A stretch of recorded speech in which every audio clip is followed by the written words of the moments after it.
एक विनती करना चाहता हूं, आदरणीय मोदी साहब, अगर 7 दिन में इन पे एफआईआर नहीं हुई तो मोदी साहब आपके राज में ये इतने भ्रष्ट बेलगाम 2 नेता हैं बीजेपी में, एक तो इंद्रजीत, एक रामविलास, इन्होंने मेरा घर तबाह कर दिया।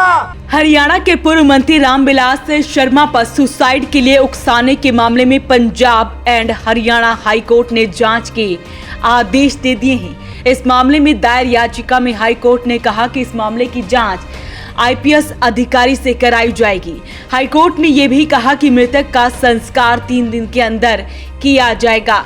ये मामला महेंद्रगढ़ के बागोत गांव निवासी मोहित से जुड़ा है, जिसने 13 दिसंबर 2024 को घर में फांसी लगाकर आत्महत्या की थी। 1 महीने से ज्यादा समय बीत चुका है, लेकिन परिवार ने पोस्टमार्टम होने के बावजूद उसका अंतिम संस्कार नहीं किया है।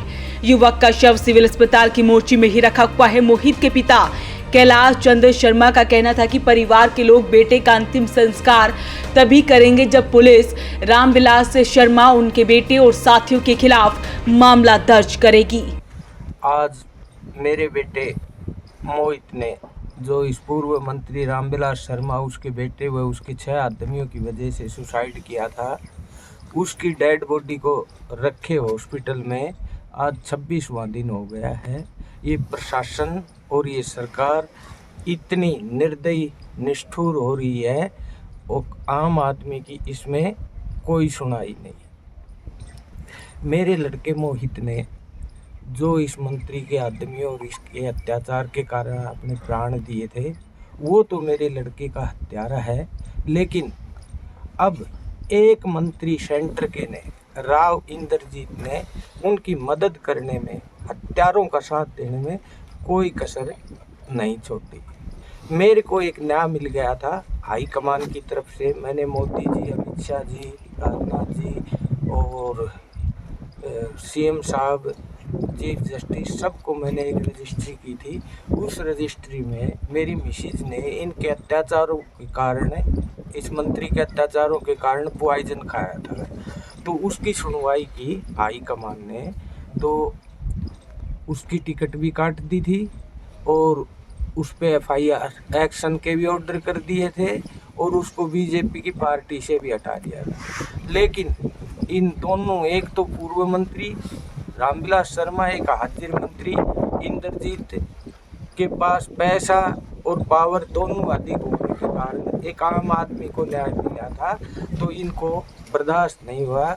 इन्होंने अत्याचार पे अत्याचार करके मेरे 26 साल के लड़के मोहित की हत्या पे उतारू हो गए। इनके इतने टॉर्चर हुए हैं, इन्होंने टॉर्चर किए और इसने, इंद्रजीत ने, उनका मदद करने में कोई कसर नहीं छोड़ी। इस मामले में कैलाश चंद का आरोप है कि रामविलास शर्मा ने साथियों से मिलकर अपनी सरकार होने का फायदा उठाकर उन्हें बहुत परेशान किया, उन्हें अपमानित किया और धमकाया गया। केस दर्ज कराए गए। उसके बेटे मोहित को पॉक्सो के झूठे केस में फंसा दिया। उसे 3 महीने पहले जेल में रखा गया।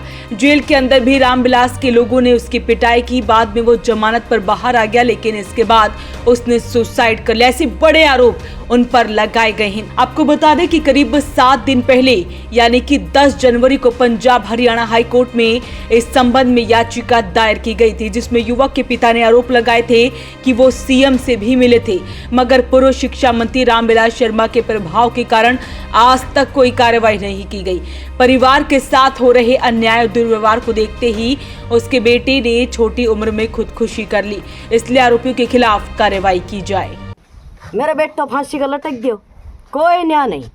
अरे यो देश भारत सक पाकिस्तान, मोदी जी हाथ जोड़ के मैं पूछूं सू, जनता बनावन वाली, जनता हरावन वाली, माँ बाप की कोई पुकार को नहीं सुने। मैं गऊ का पुंजड़ पकड़ के कहूँ सू, अनर्थ हो रहे हमारे साथ, अनर्थ मैं समझू सू। 27 दिन हो गया, पार्थिव शरीर एक पेटी में जमा है और माँ हाथ जोड़ के देश थी, गुआंड थी प्रशासन थी सब थी हाथ जोड़ के दुआ करने लग रही है, उसकी कोई विनती नहीं सुन रहे हो। क्यों नहीं सुन रहे हो? किसको गुलाम हो गया देश है? मना एक बार बता दो। मना रामविलास आके नो बोले बेटी मेरा बुरा टेम काट दे, मेरा समय आने पर कितना भी वजन लाद दिए, मेरा बुरो टेम काट दे। मखा हमने कोई समय की जरूरत को नहीं, तेरा बुरो टेम कटवा ले, मेरा यो काट दो, मेरा छोरो सो गया आज। और यो मना नु का 4 करोड़ रुपया ले लो, नौकरी लगा दूंगा और मैं सारा केस ठा लूंगा। क्यों करवाया ये केस है? और ये केस करवा दिया था तो हाथ जोड़ के कह दिया मेरी गलती होगी। रणधीर बागोत पकड़ंक सा कलंक बागोत जागो, कलंक साज मेरो सुत्यो सा तड़का थारा जरूर सोएगा। याचिका में कैलाश चंद ने कहा है कि साल 1996 से 2016 तक उनके पूर्व मंत्री रामविलास शर्मा के साथ अच्छे संबंध थे, वो उसके साथ पैसों का लेन देन करते थे। उन्होंने रामविलास शर्मा की मांग पर विभिन्न अवसरों पर करीब 22 करोड़ रुपए दिए। इस दौरान अचानक उसे फैक्ट्री में नुकसान हो गया। उसने रामविलास शर्मा से कुछ पैसे वापस मांगे लेकिन उन्होंने देने से इनकार कर दिया। इसके बाद दोनों के बीच दुश्मनी पैदा हो गई। वहीं कैलाश चंद ने कहा कि रामविलास शर्मा की क्रूरता के कारण उनकी पत्नी नीलम ने भी जहर निगलकर आत्महत्या की कोशिश की, मगर समय पर इलाज मिलने के कारण उनकी जान बच गई। पिछले साल अगस्त में ठीक होने के बाद दिए गए बयान से भी उसने रामविलास शर्मा, उसके बेटे और उनके साथियों पर नाम लगाया था, इसलिए कोई कार्रवाई नहीं की गई। हालांकि इस मामले में पूर्व शिक्षा मंत्री रामविलास शर्मा ने कहा था कि उनके खिलाफ लगाए गए सभी आरोप बेबुनियाद और निराधार हैं।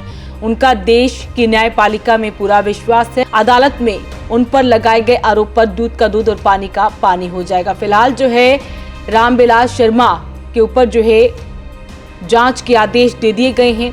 आईपीएस अधिकारी इंक्वायरी करेंगे और युवक का संस्कार भी 3 दिन के अंदर होगा। तो अपील रहेगी इस वीडियो को आप शेयर जरूर करें। वो इसे पानीपत के लिए ब्यूरो रिपोर्ट।